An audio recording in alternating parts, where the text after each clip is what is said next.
So welcome back guys to a brand new video. Now today we are going to be going through all of the new stuff that has been added into ARK Survival Evolved and Genesis Part 2. After we go through all of this, we're going to be taking a look at something quite funny as well that I wanted to go through. I haven't been through it in a long time and I know you guys will have a little laugh at that as well.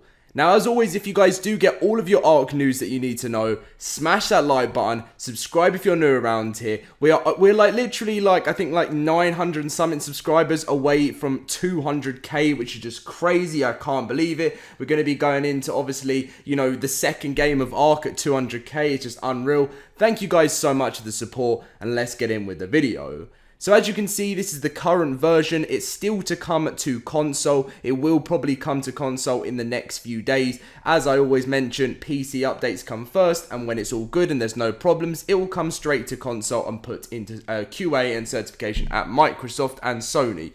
So, fix the bug where loot crates would only give primitive quality items. A big problem in the game that lots of people have been going on about. I know I did see some comments of people saying, oh, you need to stop complaining about loot crates. But anyway, it's now fixed now. Now, they have added a few different things. They've added bees to Genesis Part 2. They recommend that you put force respawn dinos / killing dinos if you don't see them. Basically, just wipe wild dinos and everything. And you'll get your bees in Genesis Part 2 now on PC, which is fantastic. I saw a lot of people asking about what's going on with bees. Added keratin and chitin to the meat plants in the corrupt cave. Very interesting stuff there. Reduce crafting time. Again, these two things will save you a lot of time. Reduce crafting time of cementing paste from 1 second to 1 second from 5 seconds, which again, something that is going to save you so much time in ARK Survival Evolved. It's been needed for a long time, and I'm surprised it's only just been changed now at the end. So we started ARK with, you know, cementing paste was always the longest thing to get. 6 years later, finally, we can get cementing paste faster. But anyway, fix multiple server-side and client crashes. Fix the bug where mechs could not harvest meat. Fix the bug where loot crates would only give primitive quality items. Fix the bug where the maewing would not slide properly on water. Fix the bug where the minigun would not revert its quality when being placed on the ground. Fix some turret tracking bugs and improved turret tracking against tech explosive arrows and other projectiles in low FPS. More improvements to come. Turrets will now destroy tech explosive arrows in an AoE upon impact. Fix the bug where the tech bow was not requiring its engram to equipped. Fix some missions and item typos / descriptions. Fix the bug where race missions would count your weight, forcing you to move very slow. Prevented C4 from being attached to the canoe. Fix the bug with the no glim when attaching to tame dinos, it would untame them. Fix a bunch of invalid items such as carnivore seeds from the flies. Did I just say from the flies? From the files. Anyway, fix the bug which allowed you to tame mission dinos and basically destroy them. Fix a server-side crash. And finally, improved Space Dolphin shooter mission hit registration. Just because I did actually see recently a lot of people complaining that, you know, they were saying they were hitting a certain target and then it wasn't registering. So Wildcard have done a little bit of a sort out there. So that is the full update, and as I've mentioned in a few videos, guys, expect more and more and more. The Genesis Part 2 updates probably won't calm down for the next month because they want to make sure it's perfect and make sure that you guys are going to be able to enjoy this DLC. A DLC sort of lifespan at the beginning when it's really popular is usually about 1.5 to 2 months. Then Wildcard start planning on releasing new content, so they want to make sure that this is all sorted so you can enjoy. And when I say lifespan, I don't mean that you know, the whole thing in general. You know, there's still these maps still go on forever. The island is still played on massively and stuff. I just mean the hype, you know, at the beginning where it is at its most popular. So that is the full thing, but what I wanted to actually show you guys today, and this will mean a lot if you've been at my channel since the very early days. So back in, I mean, obviously you guys can still have a laugh at this if you haven't been from the early days of ARK Survival Evolved.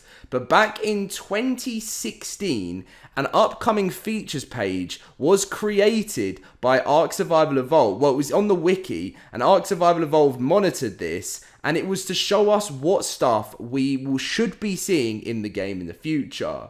Looking through some of this stuff, some has been deleted, some has been added. It's so funny to see, now that we've made it to the end of Arc 1, you know, to see what stuff never made it, what stuff did make it, and that's what we're just going to be going through now, because you will not be expecting any new items or anything like that now coming forward with the game. You might potentially still see a one more new dino with the free DLC, which is meant to be coming out later on in the year, but that is pretty much it now. This is the last core content of Arc 1 until Arc 2 comes out. So look at all the different items. Some got added, some didn't. So gaslight lanterns, indoor lighting. Some of the stuff you see, you're going to be like, wow, that was never in the game before. Some light tier between standing torch / lamppost, a flashlight, a reinforced stone box, which again, that was an interesting one. Then obviously tech tier that was added in. I think, does it show you when it was added in? Here, I think it does. January the 30th, 2017, this was added in. Wall banners, flags hanging from walls, tools, shotgun, beanbag ammo, warhorn. This is one thing that we talked about over the years so much, about how there was going to, you know, be like a whole load of different instruments added into Ark. Obviously, warhorn, electric keyboard, and a xylophone, and, you know, some things are just not meant to be in the game all the time. Weapons, knives, coloured smoke grenades, disease traps. Wow, that's like, it's funny when all the traps actually got added in. Tripwire doors, more tech tier stuff, a tracking bullet, obviously. You know, one of the things that you'll see is that, you know, this will link to a lot of like the homing missiles and you know, a lot of the stuff that I read out, you'd be like, Wildcard would have created in their own sort of form. Laser tripwires, EMP weapon to disable electrical devices, and torpedoes. And then armor / clothing, dinosaur armor. This is one really cool thing, which I'm surprised never really happened. Obviously we had the tech armor on some, you know, and some of the different saddles, but never, like, you were never really been able to like properly dress your dinos in the game. So dino mounted cannons for primitive, the ability to add armor to the training dummy. Now this again was something that has obviously been extended into Genesis Part 2, having you know, the new what was it called again? The new loadout mannequin, you know, to be able to put your stuff on. Half walls on, so this is structures. Colorization pass on older structures. Flipping sloped walls upside down. Wall mounted coal for base decoration. Dynamic length bridges. Oh wow, this brings back so many memories. It was first announced for version 2.4.5, and then it got deferred. This dynamic length bridges was meant to come to the game since like 2016. It got delayed, and obviously tech bridges and stuff. But, you know, it just makes me laugh when you see some of the old stuff that just had so many problems back in the day. So, consumables, bread and jam, laxatives, and coffee. All of this stuff that Wildcard talked about over the years, very, very interesting. Environment, more underwater harvestables, more seeds, and making seeds only appear in certain biomes. I mean, that's been a thing for years. But, yeah, it's just funny to see. Additional like caves and underwater and like biome development for the center. A lot of that stuff obviously happened a little bit, but still. The sunken obelisk with underwater boss. Never really, like, I know, like, there was, like, in Genesis Part 1, there was kind of that sort of thing, but there was never, like, that feeling, you know, of, I mean, you guys may think differently to me, but whenever I thought it was, like, the sunken obelisk with underwater boss, I always thought of it as, like, a giant megalodon or something. But yeah, no, I suppose things change over time. Weather, hail, and other weather cycles, and like a rough sea never really came to the game. Wildcard did say that this is something that they put on the back burner. They thought they would just like leave it for a bit, as it took a lot of like, and I think a lot of it went into Atlas, and obviously Atlas really never sort of paid off. Now, here we come to one of the things that I talked about since the early stages of Ark. Mechanized transportation system, potential airship / airship bases.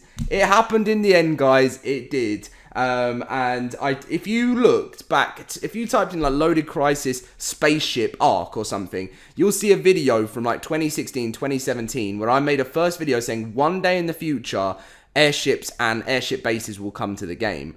We are now at the final DLC where we're literally on a massive colony ship. It's crazy to think like how long things have taken, but they've always been planned in the long, future of this game.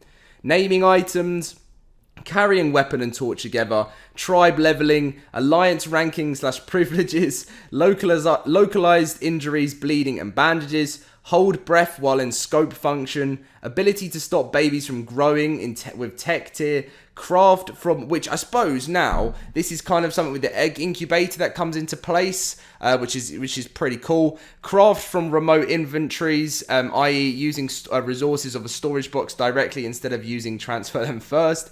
Auto flight / run key, wow, that is old school. More creature tracking options that did obviously get added into the TLC update earlier. It was late last year, wasn't it? I think that came out.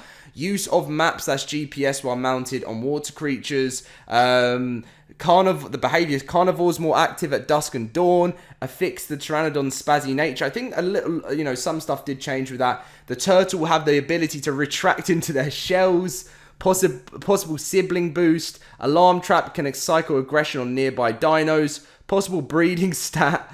Dino support of arbitrary gear. Scope roaring feature for all dinosaurs. They did a little bit of this throughout the game. Sound pass, footprints, again something they did. Different sounds for walking on different surfaces. This never happened, it was always the same. And then alpha herbivores never came to the game. That was one thing I mentioned.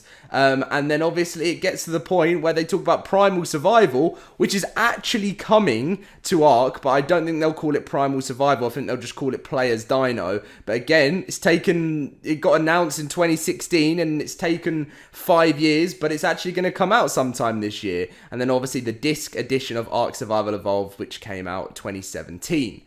So that is the full upcoming features list from all these years ago, and it's funny just to see where we are in this game, and I'm loving Genesis Part 2 so much. Still lots more to explore, still lots more to do, but I'm looking forward to the final Rockwell battle, ending it off, and feeling that feeling of wow, like this DLC is the end of ARK 1.